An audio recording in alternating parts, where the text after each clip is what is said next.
We have Hannah McCarthy here to talk to us about streaming and digital media. Hannah is the creative director of development and production for Rooster Teeth in Austin, Texas. Rooster Teeth is a digital studio within Warner Media, and Hannah works in content creation from development through post-production.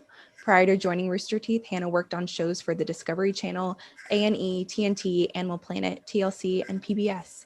Thank you so much for being here, Hannah.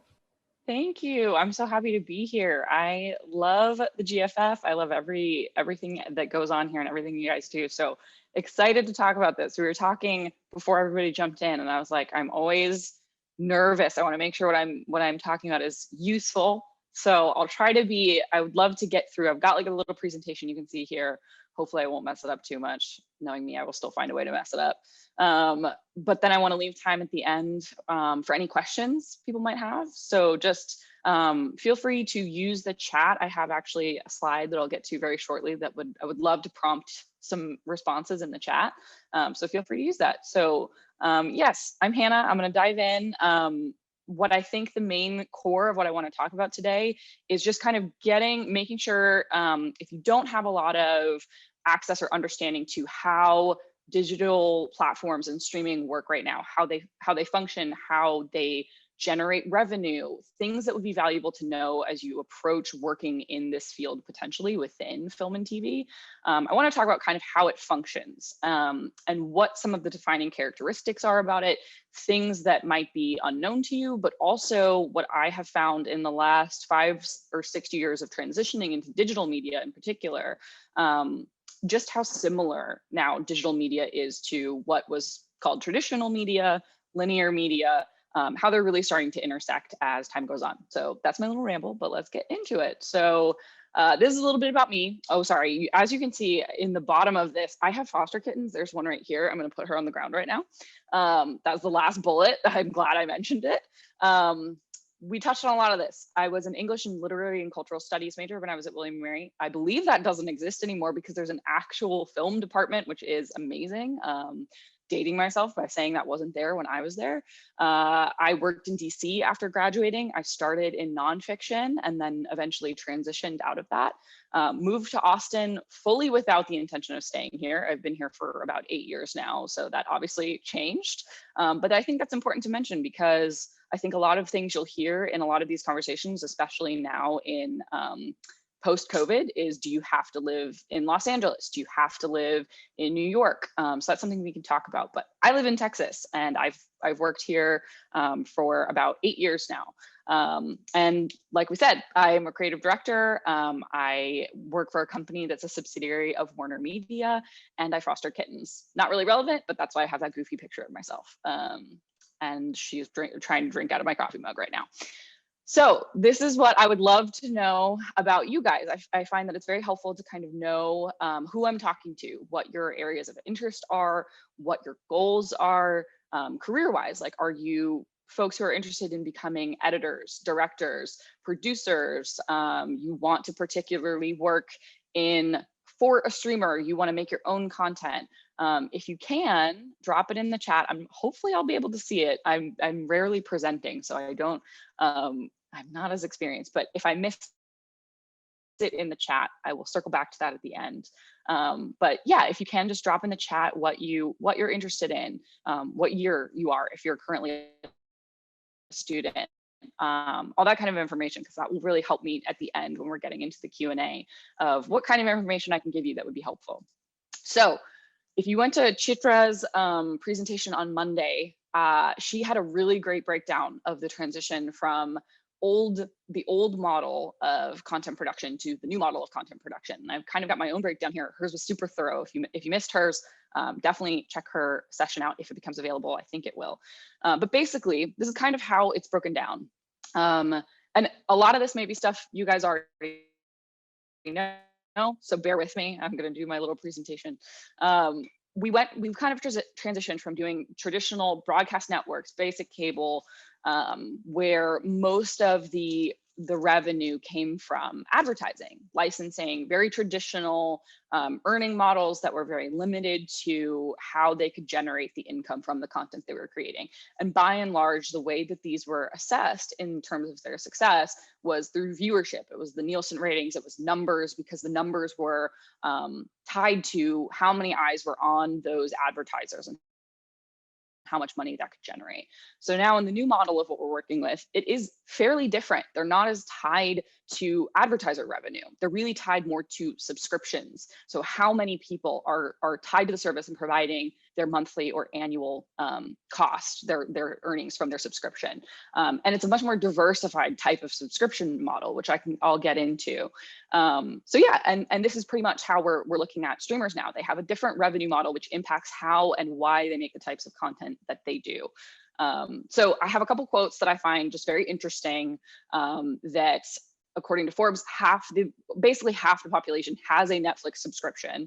And by 2025, the OTT, which is over the top market, which I'll get into some acronyms, it's just going to boom. So we know that SVODs and streamers and all these digital platforms are an immensely expanding and very rapidly expanding part of this film and TV industry. And why I feel like this is relevant and important to point out is that that's where a huge area of job growth is in this industry. It's going to keep expanding. We see new streamers popping up every single day. And this is where I'll kind of get into that intersection of old and new is happening, where a lot of jobs are, where a lot of content creation is happening is in these new models. And it is not slowing down. It is going to continue to increase. So I like to do kind of a top-down view, 30,000 foot view of why the streaming wars is something that's talked about a lot, and what kind of impact they have, and why it may not be what you necessarily expect. And there's a lot of text. So I'll summarize, which is basically, people are actually not subscribed to as many streaming services, I think, as people think. So in this study that was done, realistically, people are actually only subscribed to about 1.5, which means, averaged out. Most people do not have a ton of subscriptions, likely because they share them across users, across families. But what that means is that basically streamers have to work really hard to get people to stay and pay for them. So if someone decides to sign up for one service, they often drop another service to afford it. And so what that means for streamers is that they have to constantly be upping the content that they're providing. They have to have a huge amount that people can sample from. They have to have a lot of high value content, and they have to be able to hold attention in what is becoming constantly an extremely crowded market. So this is what's interesting about that, is I think a lot of people there's an assumption that people just pay for 6 different streaming services and everybody has a bunch of them, when that's simply not the case. People are very selective about what they're willing to pay for and where they're putting those dollars. And so for streamers, it's very competitive. And to do so, they have to be able to put out a lot of content, which again, the reason I bring this up is because it means there's a lot of work that goes into making these. And for the folks here, that's important because I would assume a lot of you either want to work in this industry or want to understand it. So graphs, I am not a graph person. I don't like them. I was an English major, I was a film major, but I think they're very important because what we're talking about here in these 2 graphs, and then I won't have many more graphs, again, is basically what I would call, it's basically illustrating what I was just talking about. The one on the right is showing you literally most people have 1 subscription. Some people have 2, and then it's a really steep drop off from 3 to 4 subscriptions. And again, a lot of this has to do with, in terms of actual dollars, people are sharing their services. They're not actually paying for them all themselves. And the graph on the left, what I find really interesting is it's essentially the retention or the survivor curve of subscription services. So this is telling you how much people are willing to stay with a service once they sign up for it.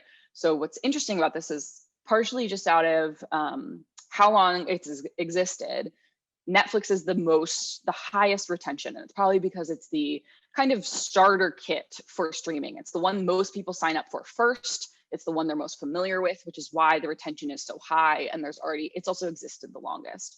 But then you'll look at something like Apple TV, where if it starts at 100%, the retention curve is very steep. It loses a lot of its retention, which, side note, I think the only reason people are still watching Apple TV is because of Ted Lasso. I could go on a whole rant about how great Ted Lasso is, also created by a William & Mary grad, Bill Lawrence. If you haven't watched it, just sign up for an Apple TV preview just so you can watch Ted Lasso.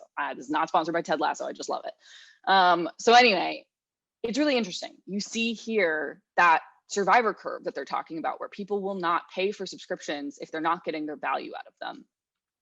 So I just think that's very important. I think it's interesting to understand, because a lot of people don't realize how, when they say it's the streaming wars and why they're so competitive, it's because the subscription model is how streamers survive. It's very much based on how many people are signed up and stay with the service. And so you see here, it's very competitive. And so this is where I'm going to go over a couple acronyms that I've already used some of these, and I think they're very important for understanding how digital models function and how they get that revenue. And this will be important because it impacts the kind of content that they make. So OTT is over the top. This is any direct to consumer, where they cut out where you're going through networks, where they're basically delivering the content straight to you. I'm also realizing I had a lot of notes. I'm gonna be just riffing here because I forgot when I present, I have to have a full screen. So I'll go back at the end once I stop presenting. I'll make sure I didn't miss anything in my notes, but I'm gonna be just ranting here. So that's any service that is directly delivered to consumers. You're not going through other owners when you're delivering the content. Then there's these three types of VOD services, so video on demand. And a lot of people, I think, don't realize, or they know that these exist, but they don't understand how they interact and how they generate revenue. So an SVOD is the monthly subscription service, where you basically have premium ad-free content. That's what I think most people think of when they think of like a Netflix. But then you have TVOD, which is where you are paying on demand for a pay-per-view that's transactional based video on demand. So think about things where you have a show that you're paying specifically for, like Mulan when it comes out on Disney Plus, where you're paying specifically to watch that before other people. And then AVOD is all content with ads. That's usually like a YouTube or YouTube Premium, where it's subsidized by ads. And that's more like a traditional linear model, where it's just like cable TV or broadcast television, where you may not be paying specifically for the channels you're watching. They're basically funded by ads. And so they're still impacted by trying to meet advertiser revenue. So viewership is also important on top of subscription, in this case, because it's a freemium or free to watch model. So SVODs, TVODs, AVODs, I think I have one more. These are examples. There's even more acronyms like PVODs and BVODs. It gets very, very granular, but and this one is this graph this breakdown I found is obviously more focused on like an example from the UK, which is Sky Sports. But PVODs are part of SVODs, premium video on demand, where there are tiers within the SVOD that if you pay for, you're getting different access. BVODs are broadcaster video on demand. For example, when you have existing networks like TV networks who are, it's not paid, but if you're a person who has a cable subscription, if you have Spectrum or whatever your cable or your TV provider is, you can log on to a platform and watch your cable or your TV online. So there are all these different ways of accessing VOD services. And it's important to kind of understand how each of these interact, because they're different ways that streamers and digital companies make money. And that's very different from traditional or linear content, where it's really kind of one way, and it's advertising and licensing, and that's kind of it. And it's somewhat out of their control. So they're really subject to just viewers and numbers. Whereas we just have to retain people on our service. And we have a bunch of different levers we can pull to do that. We have different ways we can incentivize people to stay and to pay different amounts. You can actually control, here's an entry level way that you don't have to pay a lot. If you want to pay a little bit more, here's what you get for that. So it's more of an a la carte service where you can choose the level of access that you have depending on the service. Okay, so this is again, a lot of text. There's a lot of text, but I wanna break it down. So where these start to intersect with old and new media, like I said, there is, as time has gone on, the competition among streamers is more intense, way more intense. Even 2-3 years ago, the main streamers were basically just Netflix, Hulu, Amazon. You didn't have a lot of choice for where you got your content. That is not the case now. Every other week, every other month, there is a new streamer popping up, and you're like, I had no idea that Paramount Plus was a thing that existed. Why does that need to exist? So because of that, there is high turnover and high acquisition within digital companies that provide for a lot of these streamers, because I think something important to consider is that all of the companies, all of the streamers who are making this content, it's a production tree under them. So they have the shows that they make, and then those shows are made by production companies who are independently owned and operated, but they are either acquired or they function as a contractor for these people. So they're constantly vying for business, and they're constantly looking for ways to get this business. So it's very high turn, high acquisition. A lot of companies go through this a lot. And so, for example, I can use the company I work for. I said I'm a subsidiary of Warner Media. For the time that I worked at Rooster Teeth, we've gone through 3 different acquisitions, maybe even 4.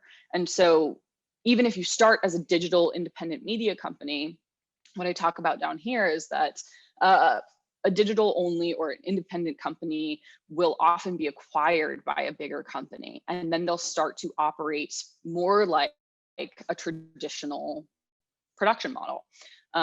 Also, like I said, we have linear networks moving to digital models. So places that you think of traditionally as channels you watch on TV, like Discovery Channel, now has Discovery Plus. So they're moving a lot of their content to be accessible online in those BVOD kind of models, or paid models, more so than BVOD models. And then also there's a media monopoly, which is what I have these images for. Even if you think you are going to be working in new media and you're going to be separate from a lot of these big corporate structures that exist, that's often not the case. I work for what has been for a really long time a very small digital media company, but our parent company is AT&T. We answer to AT&T at the highest level because AT&T acquired Warner Media, who acquired a company that acquired us. And now I mostly report to folks at Warner Media. And so I think it's just important to keep that in context, that they are, and I think I'll have a slide about really where they're similar, and that's one of the ways it really is similar, and they're starting to connect more. I do think it's important to mention that with COVID, and also if I'm talking too fast, let me know. I'm from New Jersey. I talk very fast. I apologize. I want to make sure I get through everything so I can answer questions and also check all of my notes. COVID had a very tangible, and is continuing to have a very tangible effect on film production, TV production, digital production. What I think is relevant to anyone who's looking to get into film and TV, be it digital or otherwise, remote work is becoming more common. If you're not someone who's going to be on set, if you're not looking to be a director or an AD or a cinematographer, that's obviously different. You're someone who wants to be on set, that's a different kind of setup. But if you're someone like me who's going to work within the offices, within the more kind of corporate side or the office side of a production model, those jobs are largely able to be remote, and people have acknowledged that now, that you can do a lot of work remotely. So that means, back to that conversation or to the note that I said earlier, it is easier now. I wouldn't say thanks to COVID, but because of COVID, to be able to work remotely, to not necessarily have to be based in places like Los Angeles, New York, Georgia, to have those careers. There's also new platforms that are that are coming up all the time, particularly with COVID. Then when production shut down, there still needs to be this huge supply of content. And if production isn't happening, the way that was filled, the way that was backfilled, was through live streaming. Twitch has had a massive boom this year. My company, for example, prior to quarantine and before production had to shut down, we were producing probably about 10 hours of live stream content a week. When COVID hit, we ramped our live streaming content up to 60 hours a week, which is a lot. Granted, I am at a company where we are largely based in, there's an entire wing of our company that is dedicated to Let's Play, so like live streaming video games. So that was already a part of our model, but it was a corner of our model. And live streaming, utilizing platforms like Twitch has become an entirely new part of this model. So that's an entirely new side of this business. And Twitch is buying shows. Twitch is fully operating, going out to studios saying, we want to bring in premium content. Like, what do you have to offer? What kind of live or interactive content? Interactive content is a whole different wing of this industry that is developing and booming, not just because of COVID, but it's been ramped up because of that, because they're looking for content that can be made in remote capacities or with minimal cast and crew. So the other thing we've seen as a result of this is that those costs are not going away. COVID costs are not going to disappear. A lot of the safety, which is, I personally think is good, not the cost, but necessarily the safety restrictions, the things that are being put in place to protect crews. A lot of those are not going away. They're going to be permanent. And so that means it costs more to make content, to produce content, because you have these additional, basically COVID costs or now safety costs that are going to be wrapped into your budget. And so because of that, things cost more to make. So it's impacted the kind of content that is getting made. The cheapest content to make is the content that has the least amount of cast, the least amount of shooting days, and has the lowest overhead. And by and large, that has been unscripted reality nonfiction content. So there's been a boom in that. That's why you saw when production stopped down, most of the stuff that came back first was reality shows, where they were able to control their shooting situations a lot more readily. So you'll see kind of the ebb and flow of what content is getting made will be impacted by this sometimes. The cost of what's being made.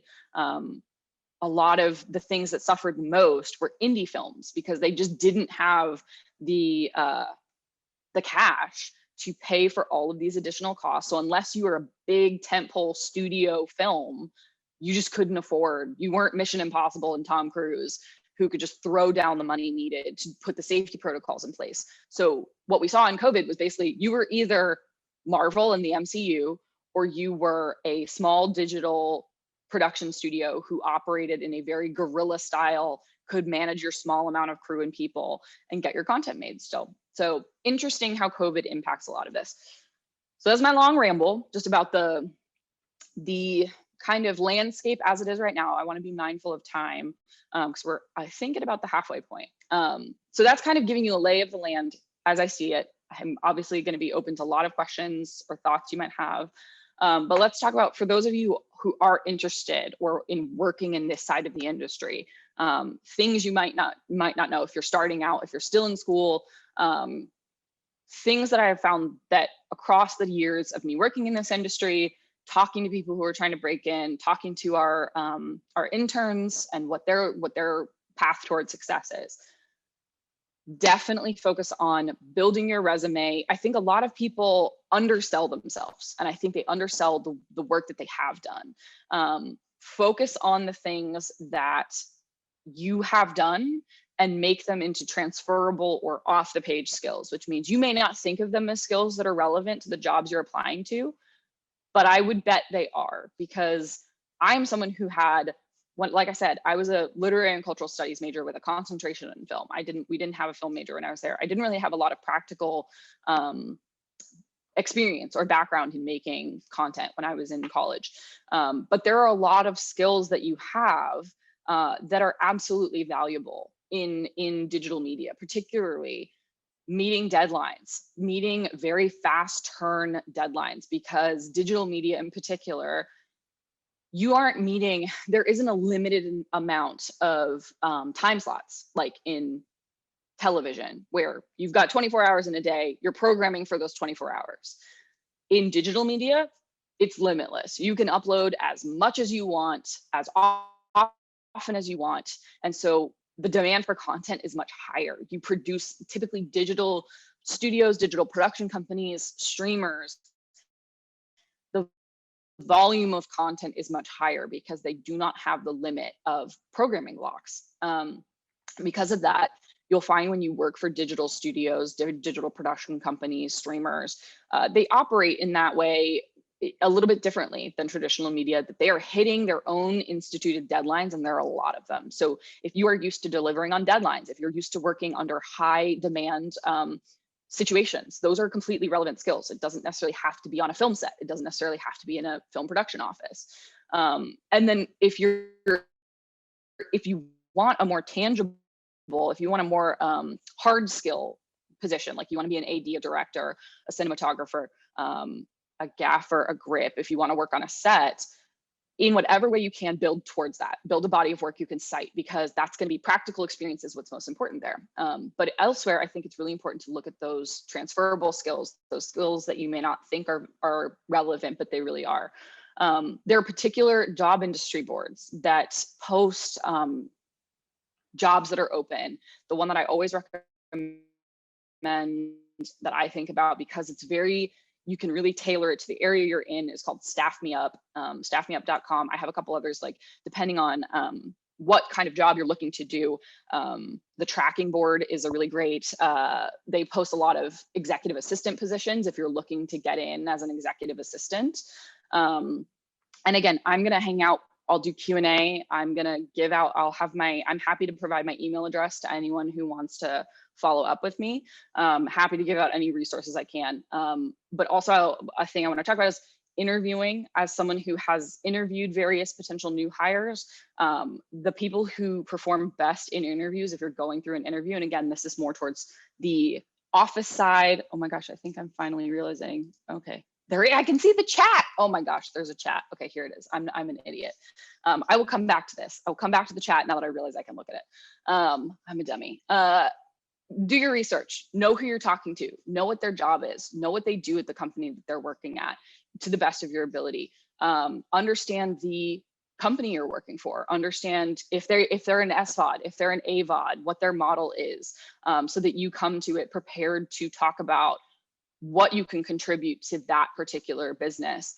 And when people ask you questions, one of the things I found is the most important in interviews that I've been a part of, where we're interviewing candidates, is be prepared with specific examples. It's really annoying, and people will always say, can you give me an example of a time where you had to deal with a really tough situation and you had to explain to someone that they were terrible at their job, whatever. That's a very horrible example. But it's like, typically you're asked these very frustratingly specific questions. And the thing that is always helpful is if you can provide useful examples. So if someone says, like, tell me what you did in your last job. And if your last job was you worked as a barista, there's a big difference between saying I made coffee and I served customers, and saying how you improved on the role you did. So I found a way to expedite service. Like I created this pipeline.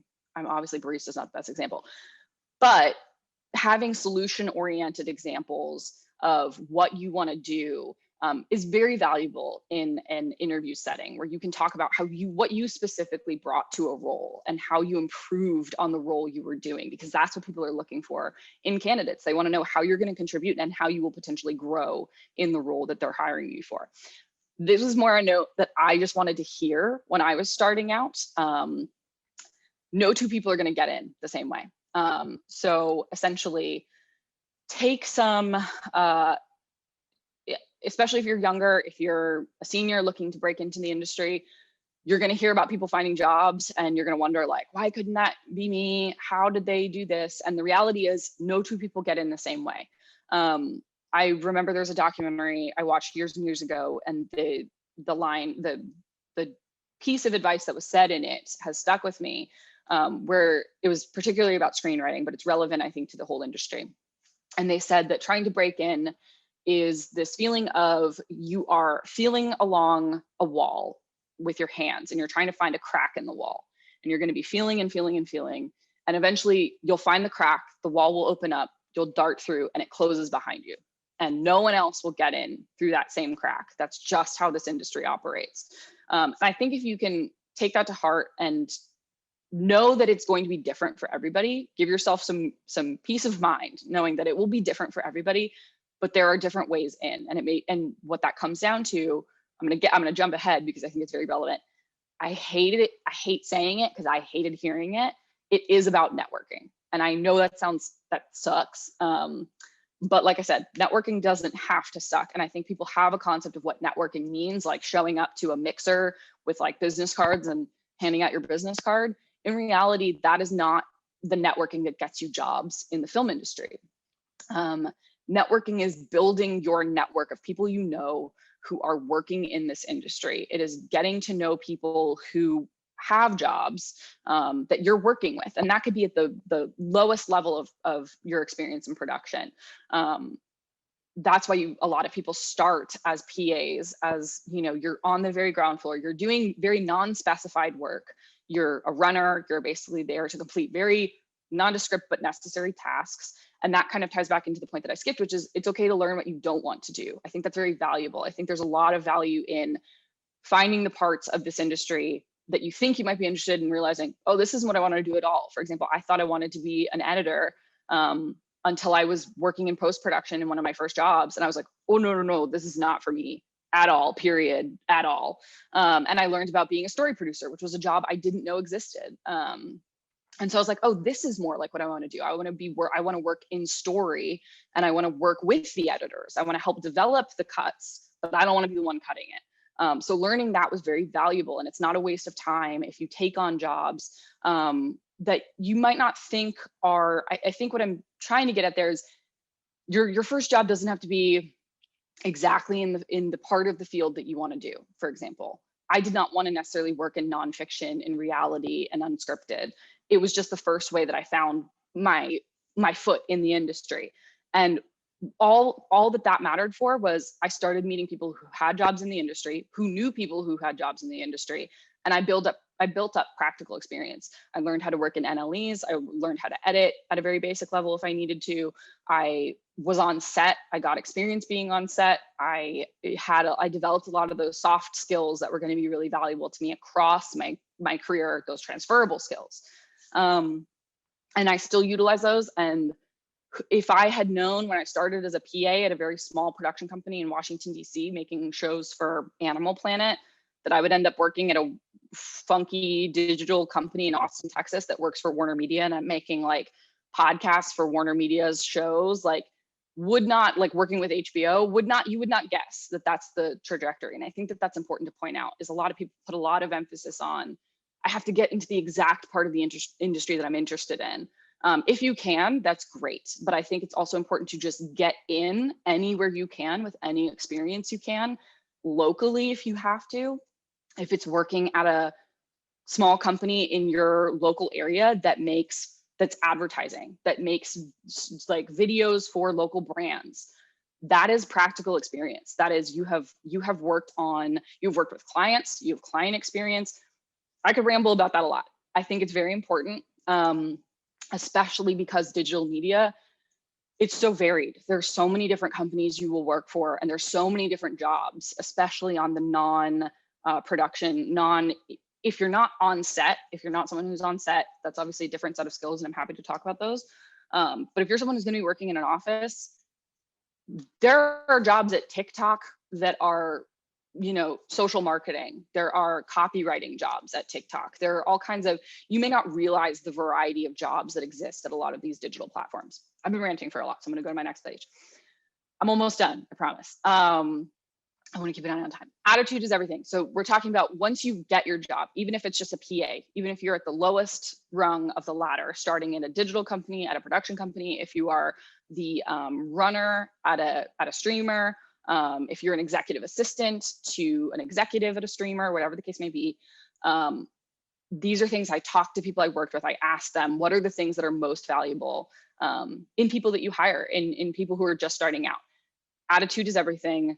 People who are positive, professional, and proactive. I would say proactive for me, on top of just being a generally easy person, nice person to work with, taking the initiative, that's something that is very important. I think the people who have the most success are the people who are thinking about how they can progress in their career, because very rarely, unless you have a very great manager, which I've had a few, no one is going to think about your career advancement as much as you will. And no one's going to advocate for your career advancement as much as you will. So thinking about, if you are starting as a PA at a small production company, like let's use me, for example, in Washington, D.C. And my mindset was, in 5 years, I want to be working for Amazon. Having a real sense of what skills do I need? What career like landmarks do I need to hit to make myself a desirable candidate for someone like an Amazon. When my experience is here right now, my experience is as a PA at an unscripted production company, and I want to be here. What are the things I need to do to build myself up to bridge that gap? And a lot of it is figuring out what jobs you want, looking at those companies and looking what they're hiring for, figuring out in their org chart where you'd want to sit, what departments you'd want to work for. A lot of this is research based, which a lot of William and Mary folks are very good at. It is research based, figuring out, doing those deep dives on who works where, whose careers you want to emulate, really take action and figuring out what you want to do and how to get there. And then building, again, building your soft skills, building your network. You know someone who knows someone who knows someone. Stalk the heck out of LinkedIn. See how many connections you are away from people that you want to be connected to. Find that kind of path and work towards it. It's always valuable to keep an eye on how the industry is changing. The difference between an SVOD, an AVOD, a TVOD didn't exist 2-3 years ago. It just didn't exist. And that stuff I've had to learn in my role. I've had to understand that and understand from, I'm not a business person. I'm a writer. I'm not interested in the financials, but the financials are what matter a lot of the time. So being able to be flexible to learn what other people at your job do. I work with our programming department who live and breathe Google Analytics. I don't understand 99% of what they do, but I'm able to take that 1% and understand how it impacts what I do. And it's very important. Communication is a huge part of that, learning what people do and understanding how it impacts you. If you're freelancing, this is very specific. I have been staff, which is out of the ordinary for the majority of my career. I have there's a whole different set of things that you have to take into account if you're going to be a freelancer. If you're going to have a more production-oriented job where you are an AD, or you're a sound mixer, or you are a grip, whatever your job may be. If you are freelancing, or if you're a freelance writer, freelance copywriter, if you're a freelance researcher, make sure you understand your rates so that you're advocating for what you deserve. You're getting paid what you deserve. Do comps in the market. Figure out what an AD in your particular marketplace, if you're in Texas versus Los Angeles versus Virginia, what those people are getting compensated. If you're working at bigger companies, it's easier because you can use websites like Glassdoor to kind of get a sense of that, the overall pay of those kind of sort of the fields at more corporate things. If you're working in freelance production, if you're going to be like a PA, it's building that network, kind of figuring out, okay, these PAs are getting paid this much a day. This is the day rate of a PA. This is the day rate of an editor. This is the day rate of a, sound mixer or whatever. And make sure, this is a minor thing, but it's stuff people don't talk about. If you're a freelancer, put money aside because you're not going to be taxed on it. And you don't want to be getting hit with 1/3 of your income being lost at the end of it, especially if you're young and you're trying to make rent and you are paying off student loans, whatever the case may be. This comes back to what I was saying earlier, get comfortable negotiating, get comfortable communicating. Negotiating is so important, especially for people starting out, especially for women, marginalized communities. It is so important to know how to negotiate, how to advocate for your worth. It's very difficult, but it's very important because, again, much like I was saying about no one's going to advocate for you as much as you will. Good managers will never take it personally. Good managers will understand you're just trying to get what you deserve, and they will be saying, I can only give you what you're basically polar opposite magnets. You're saying, I need to give you as little as possible to reduce cost, and I'm trying to get as much as possible. So there's an understanding there, and figuring out how to navigate that is a very valuable skill set. That could be an entire session on its own about negotiating. And I could talk about that forever. To make sure that you are prepared for that growth. Like if you are tracking your growth and you want to be successful, and you want to go, I want to be going from a PA to an unscripted company to working for Netflix to working for Amazon. Track your roles, track your responsibilities, track your credits. Make sure you're keeping track of what you're doing and how it's changing. So you can show in those interviews, what are the things you did that you grew in the role, that you improved in the role you were doing, the responsibilities you took on that were additional to what you started with, and how you've shown you're an asset, you grow in every role that you're in. And again, never stop building your network. It is the single most important thing about working in film and TV. I have never gotten a job from a cold email, from a job board application. That's not to say it doesn't happen. It can. It's never happened to me, and it's never happened to anyone I know. everyone I know has gotten their job because they worked with someone who recommended them. And they came in and they interviewed, and their body of work obviously spoke for them. It wasn't just like, hey, hire my friend and they get hired. Talent will out for sure. But I got my job in Texas because I was working in Washington, D.C. My boss at the time worked with someone who was from Austin originally, who was moving back home, who'd moved back home to work there, and they needed an associate producer. And my boss was like, they asked my boss if they wanted to do it. My boss said, I am married. I own property in DC. I have 2 dogs. I am not moving to Austin, Texas for this show.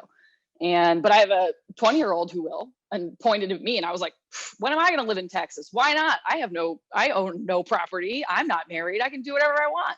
And now I've been in Texas for 8 years. So there you go. But that job and the jobs that I got after it, from that company that I worked at to working at Rooster Teeth, that came through a person. When I was done at my previous job, I said, I don't want to work in unscripted anymore. I don't want to work in reality. That's not what I'm interested in. I'm looking for opportunities to work in other platforms, other types of media. I had friends who worked at this company and they said, you'd be a great fit for the story producer position. That was how I got this job. It always comes down to just building a network of people you know, working really hard so that people will recommend you, and then showing up and doing the job the way I know anyone who goes to William & Mary or anyone who works really hard can. So that's my long ramble. I think I can stay as long as anybody needs me to, but we got about 15 minutes, I think, allotted. So I'm gonna close out this so I can really look at the chat. I'm gonna stop presenting. And then I want to see what I've missed in the chat. I would love to get questions. Feel free to use the chat if you don't want to unmute. I've been talking so much. I'm looking at the chat now. Please chime in on chat, unmute, talk to me, let me know your questions. Okay. Yes. Zoom is so strange. Doing things on Zoom is so different than being in a room with people. I'm gonna start with the questions that were in the chat that I missed while I was ranting. For OTT, please comment on people's willingness to buy an independent film from Vimeo. Just giving an email and signing up for something seems to be a barrier these days. I'm interested in that because I don't use Vimeo that much. I would love, Simone, if you wanna unmute and talk about this a little bit more. But I'm curious if you're talking about this in the context of something comparable to self-publishing, like with writing, like books, or I'm not as familiar with buying independent films from Vimeo. Are you saying like when someone finds a video, like finds a short or finds a film that's uploaded to Vimeo and then tries to contact the creator and purchase it for then licensing it? So I'm not a student here, this was passed along through Women Film and Video, and I thought I'd drop in, and it's been very interesting to appreciate the perspective on streaming. And as you showed in the beginning, even though they need a lot of content, the barriers for independence are there, and then they don't pay very much. Often you get it. And Amazon recently went through what we call the purge of kicking a lot of independent and nonfictions off and short films off.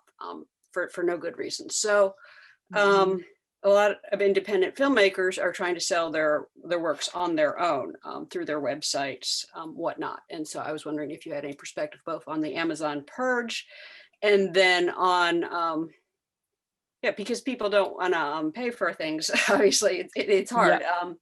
But if it's a special film that they want to see, they can't see on Amazon or Netflix, because Netflix also is very selective. What is the best way to reach people? Some people sell through Vimeo. There's a service called Gumroad. There's many services these days, but there's concern that for the average person, they don't want to give their email out and they don't want to, sign up for something.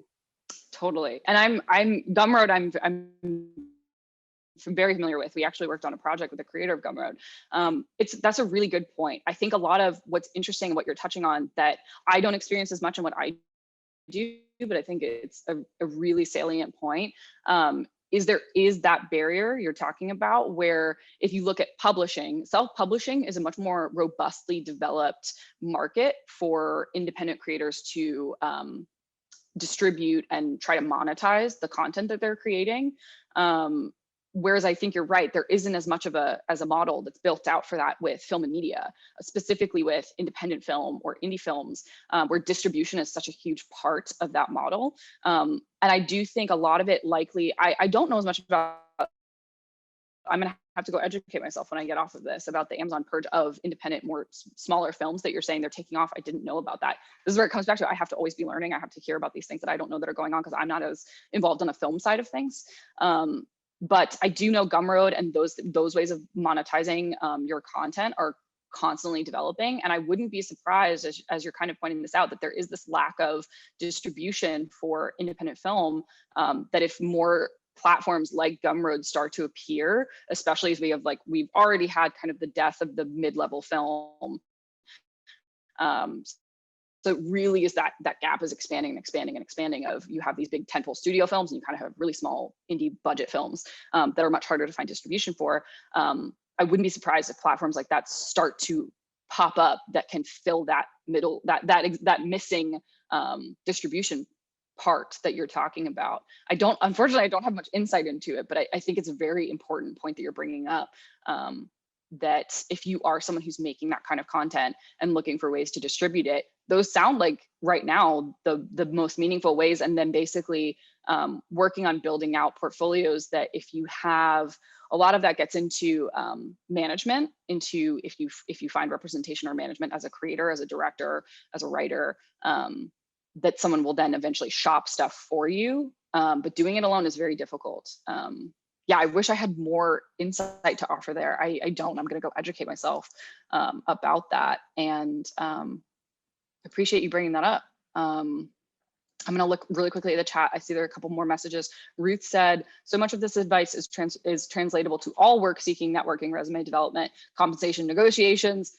Yes, it's very true. I ranted a lot, but it's just something that I think is important to talk about, specifically for people who are just starting out. I think it's very easy to undersell yourself and to not realize how many skills you have. And like I said, I'll drop my email in at the end, but if you are someone who is not on the retired side or doesn't already have a career, and you want to kind of have another set of eyes on your resume from someone who works in this side of the industry, I'm sure William & Mary has like resume services, and definitely use those. But I'm more than happy to look at resumes and kind of give you my 2 cents, my feedback.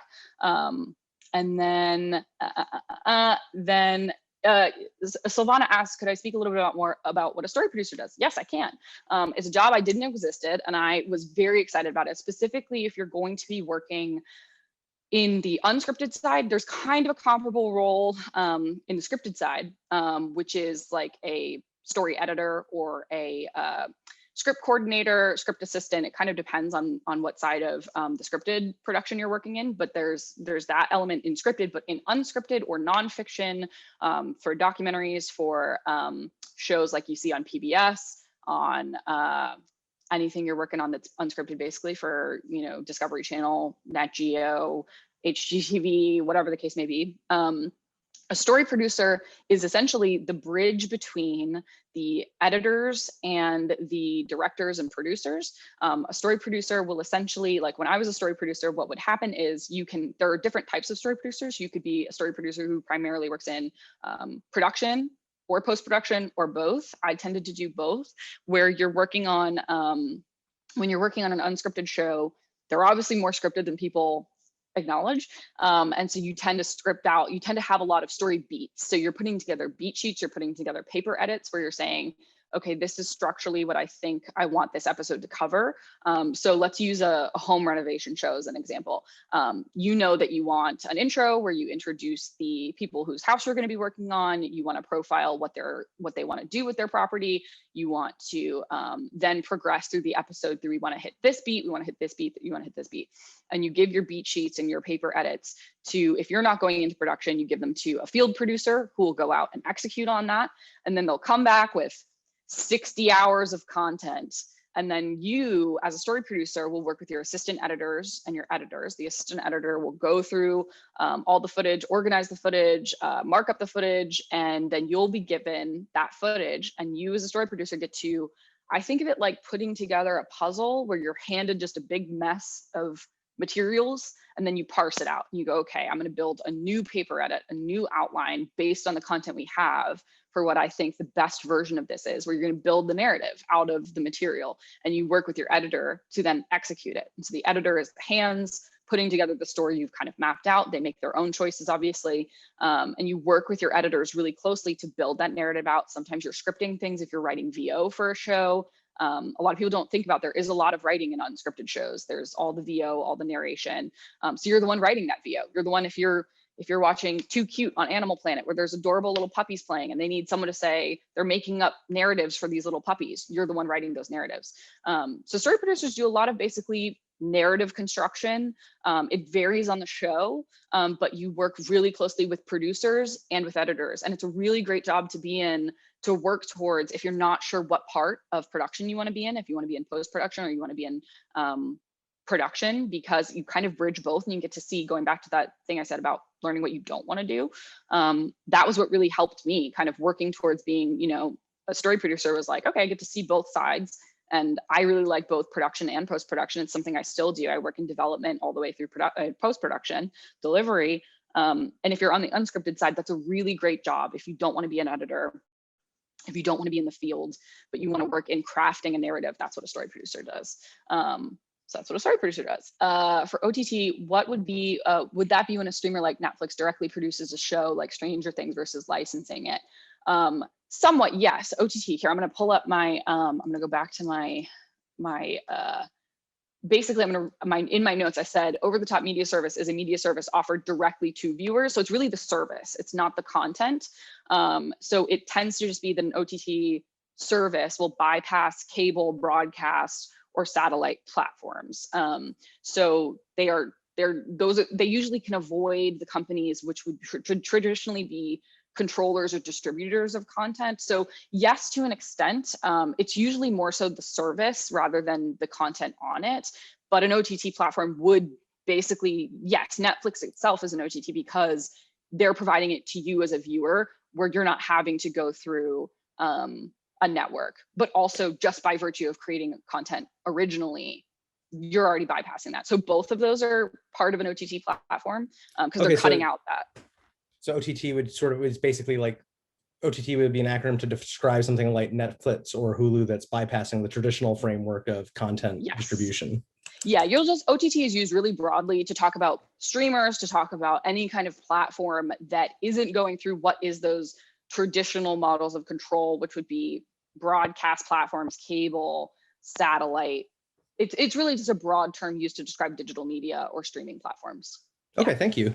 Yeah, totally. And it's one of those acronyms that I never heard until I worked in digital. I was gonna say, I had not heard it before today either. What the hell is OTT? And you'll see it in like articles about the streaming wars. When you see them say OTT, that's what they mean. What do I think of creating content on YouTube? I work for a company that got its start. We actually turned 18 in April. This company's been around for 18 years, which is really rare in the digital platform sphere. Companies typically don't last that long. And we existed pre-YouTube. There's one of the shows we make is called Red versus Blue. It's a machinima show that existed based off of the game Halo. I could get into my company, the whole weird bag of worms for anyone who knows Rooster Teeth. I could do an entire presentation on Rooster Teeth. But we were built off of, digital production, and then YouTube was where we grew. YouTube has changed immensely over the years, and it is constantly changing. I think if you are an independent creator, if you're someone who wants to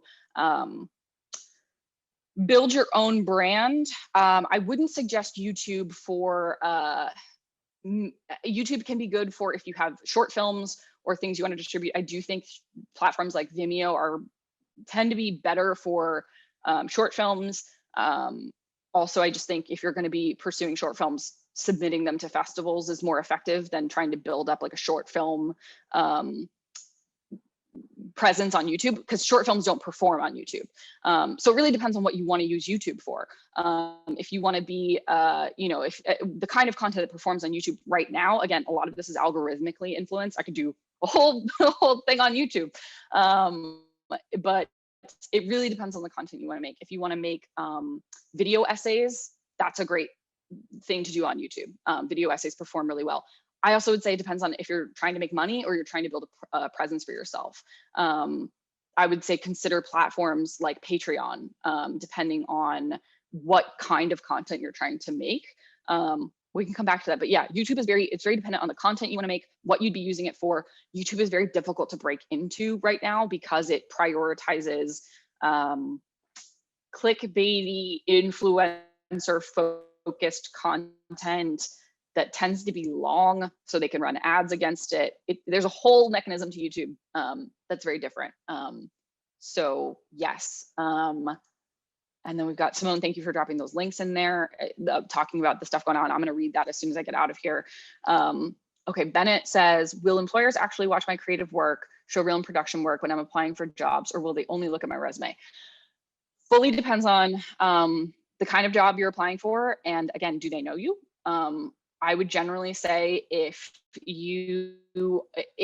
depends on the job. If you want to follow up Bennett and say what kind of jobs you're looking for, that definitely will impact it. If you're looking to get a job as a shooter, then yes, they will look at your reel and your work. If you're looking to be a coordinator, like a production coordinator, probably not. It really depends on the job that you're applying for. And even then, I would say most of the people who are hiring, if you're being hired for a freelance position, you'd probably be getting recommended through someone who knows you and is recommending you. And they would say, hey, we're looking to hire, like you'd be reached out to by a production manager who's like, I need this job filled. Send me your reel and let me look at it. So I would say if you're in a production role, your resume is actually far less useful because you're being recommended and irrelevant. Your resume and your work history is irrelevant. And it's really being word of mouth of you being a working person. So again, really depends on the job you're doing. If you're someone who's working in an office, if you're a production coordinator, if you're a PA, if you're a story producer, your resume definitely matters. Your credit list really matters, like what you've worked on that's comparable. Because if you're working on an unscripted show or if you're working on a scripted show, do you have experience in those particular areas? And if you don't, how do you advocate with the person who's recommending you to say, I may not have worked in scripted, but I have these skills. I was a story producer and I have transferable skills that would make me a great story editor or a script, coordinator. Goes back to that transferable skills discussion. YouTube, like all other social media, is becoming pay to play. Yes. Yes. Simone nailed it. Yeah. It just depends on what you're using YouTube for. Thank you, Arthur Knight. You're very sweet. Thank you. Ted mentioned red versus blue. Chloe said, what are entry-level jobs that are equivalent to in-person runners, PAs for virtual jobs working in digital media streaming? That's a great question, especially with COVID. I would say, again, it always kind of depends on what side of the industry you're looking to work in. If you are looking at unscripted, a lot of it are office coordinator jobs just across the industry. It also depends on what you want to do. So if you want to work in if you think you want to become more of an executive or someone who is like a creative producer, if you want to have a more, I don't know how to say it, like an office type job, you are definitely more likely you want to look at, if you want to work in development, if you want to work in that parts of the industry, being an executive assistant, learning how a creative executive or a development executive or a producer works and being embedded in what they're doing. Executive assistants are the de facto way to get in, especially if you're working in LA. That's the way most people get in if they're not interested in production, if they're not interested in being on set and being a set PA. They're executive assistants, they are office coordinators, they're runners. That's the typical jobs that you'll look for. And the tracking board is a great website that has a lot of EA positions that pop up. But in unscripted, it can be, you still have PAs that are office PAs, or in this case, digital, like a lot of it will be like also there's some entry-level coordinator positions. Typically you'll need to have had some kind of assistant experience of some kind, but again, you could have that as an office manager or an office coordinator in an unrelated field, as long as you can demonstrate, I'm really good with tracking, spreadsheets, and I'm really good at manning phone lines, and I have really personal, professional phone manners and whatnot. I think it just depends on what side of the industry you're going to work in. But it's just looking for job postings that are assistant level, coordinator level. Coordinator's like a step above assistant, so you really have to be able to demonstrate previous assistant experience if you're going to do that. But if you're entry level, executive assistants, office assistants, script assistant jobs are a little bit harder to find because they're more technical on the scripted side. But yeah, I'm gonna go ahead. I know I tried. I said to Emma before we started, I always feel like I will both simultaneously have not enough to talk about and too much, and I don't budget my time really well. I'm gonna drop my email in the chat for anyone who wants to reach out and ask any questions we might not have gotten to. That is it. So feel free to message me. I will help however I can. I'll answer any questions we didn't get to. Does anyone else have any other questions? I can stay and hang out if people need to go. Yeah, you're totally fine to leave. Thank you for coming, everyone. But if you have other questions, you can stay a little bit longer and chat. But thanks for joining us today. Thanks, everybody. Awesome. I'll keep an eye on the chat for anyone who sticks around. Otherwise, please, like I said, feel free to email me and I'll be happy to answer. I hope you all have a great day. So I know you probably can't tell too many details about it, but you're saying 10 hours of content a week before the pandemic and 60 hours like sort of in the pandemic. What kind of content was that? If you could, like, what's the breakdown? Oh, how many different shows or? Oh God, tons. I can definitely talk about that. So basically on Rooster Teeth, so we have our own SVOD. There have been other sessions where I've really gotten into how Rooster Teeth works because they have gone through so many different iterations of how they create content. But we have our own SVOD. That's how we were able to be independent for so long. And so we have our own website, which has an AVOD element. Actually, it's not even really AVOD because no, we do have advertisers. So yeah, AVOD, where you can sign up to be a member and you don't pay a fee, but you get served ads on some of the videos. And then we have what we call RT Live. It was RTTV last year during the pandemic. And that was the element where we really weren't programming it that thoroughly before the pandemic. Like I said, probably 10 hours of content. And what that content was largely our Let's Play content. So it was folks who would just get on, play the latest video games or play live stream, basically playing video games for a couple hours at a time every other day. And then the pandemic hit and we were out of office. We couldn't produce content in studio because we operate. Another weird thing about Rooster Teeth is we're based at Austin Studios, which is old airplane hangars. So like literally they converted old airplane hangars into sound stages. It was really cool. And we did a lot of our shooting out of there. We made premium, like we make tentpole shows, we make broadcast shows, we make podcasts, we make animated shows. We couldn't do a lot of that. And so we suddenly had not enough content compared to what we typically produce because our content was a mix of much less live content, a lot of in-studio content. And suddenly we were like, okay, well, we can't make in-studio content. How do we supplement our live content? And so the quickest thing, again, this comes back to cost, access, least amount of people involved, is Let's Play content, which is just live streaming games. It could be anything from like Jackbox to Fall Guys. Like I know a lot about video games now because of working here. But then it also became, okay, how do we expand on that content? How do we make content that isn't just people watching people play video games? Because not everybody wants to watch people play video games. And so it was, how do we make game shows? How do we make remote game shows? How do we make it? We have a show called Chump, which is vaguely in the spirit of like a Whose Line Is It Anyway, where the host has a guest and then 3 competitors, and it's basically a game about lying. And so we have a game show that we do. We have video podcasts are also something we've done for a really long time. So creating more, like our animation department created a show called I Have Notes, which is a bunch of the creators on the animated teams talking about the latest content in animation, discussing things like one of the recent episodes was about NFTs. So really just diving into more video podcast type content, we've supplemented a lot. So yeah, just finding different ways to make content remotely where you could stylize it. A lot of it had to do with finding visual models, and we have really robust graphic design that we put into a lot of our content. So it isn't just like 4 boxes in a Zoom.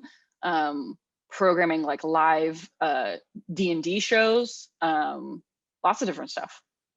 I don't know if that answers it, but it's a lot of content. It's like 8 hours a day, 7 hours a day of people streaming live. No, thank you. That does answer it. Yeah. That's interesting. Yeah, it's a very interesting way it developed. And the interesting thing is I don't think it's going to scale back even when we go back to production, because it is a passive, it's not passive in any way, but it's very low overhead, easy to produce, and you get a lot of passive participation on it with just, it's content that is always on. Always on is a term you'll hear a lot in digital and streaming. Having content that is always on and is passively driving income. Yeah, Let's Play is the new reality TV of the 2020s. Absolutely. I mean, I think if you look at the money, that is absolutely correct. I think if you look at the money that Twitch streamers make, unreal, the money that is being made on Twitch.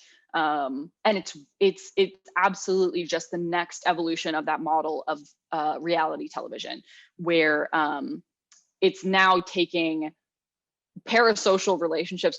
I'm sorry, I keep saying, like, I can make 3 other sessions about everything we talk about. Like, you could do a whole session on parasocial relationships and how they've been monetized. And that is very much the difference now. The evolution from reality television, where you're seeing people like, oh, that person's like me. That's like, if I was on Survivor, I'd be like that person. Now it's a step further, where it is, oh, I feel like I know this person. I feel like they are my friend, and you've bought into their content because of the feeling that you know them. And it's so low overhead, even more so than reality television, where you still had to have huge crews and a huge amount of production that went into making a show like a Survivor or The Bachelor or whatever. There's still huge cost overheads, less than scripted productions and feature films and things and scripted TV shows. So you kind of have those tiers where, like, at the top, the most expensive are scripted feature films, tentpole films. Then you have your layers of the mid-level films basically don't exist anymore, indie films, TV shows that are scripted and paid, and then reality shows that are the cheapest because they have less overhead, less cost of generating props, wardrobe, all this other stuff. And then now you have, and then you went to YouTube, which was even lower cost than reality TV, because you're cutting out a lot of those middlemen of channels and networks and broadcasters and satellite stuff. And now you're getting down to literally one person and a camera. You could not cut out more. You couldn't cut out more of the overhead than that. And you get to keep, if you're that streamer, if you're that person, the Twitch streamer, unless you're hiring an editor to cut down stuff that you're making, huge amount of return. But the burnout and the social, emotional side of that is very different as well. There's a whole, you could talk about the impact on streamers, because we have a lot of people at our company who are just on camera talent. And it's very interesting seeing how that, that's true. It's not wildlife cam streams. However, you could do a whole thing about VTubers. You could do a whole thing about, I don't know if you guys are familiar with VTubers. Humans may not be involved in content in a while. So anyways, I think that covers a lot. Does anyone have any other questions? I want to let Emma get out of here. I want to let everybody go back to their days, but please feel free to use that email, send me an email, let me know how I can help you, answer any other questions. I hope this was useful. Yeah, it was wonderful. Thank you so much. Awesome. Well, cool. I am here if anybody needs anything. But thank you, Emma, for hosting this, for taking such good care of me and everybody. Awesome. Thank you so much. Yeah, it's been fun to just sit in on all the workshops all week. It's been great. I love getting to talk to everybody, because I wish I had more of this when I was there. And the GFF was still kind of in its infancy when I was there. It was great, but it was still growing. And I remember I was saying how valuable it was when I was a student. Chitra came and spoke when I was a student, and that opened my eyes to, like, oh my God, this is what being a writer's like. This is what it would be like if you were in a writer's room. And just having access to people who are in the field, because I know when I was there too, I was like, when I went to career services, they're like, have you thought about consulting? And I was like, I don't want that at all. Thank you. I'm sure that's great, but not for me. And so having people who are like, hey, if you see it, you can be it. Like, you can have a career in film and TV, is very valuable. And getting to see people who are doing it and aren't, you know, who have jobs is reassuring. I think if you're a person starting out or looking to change careers, I think it's really valuable. So happy to talk about it anytime.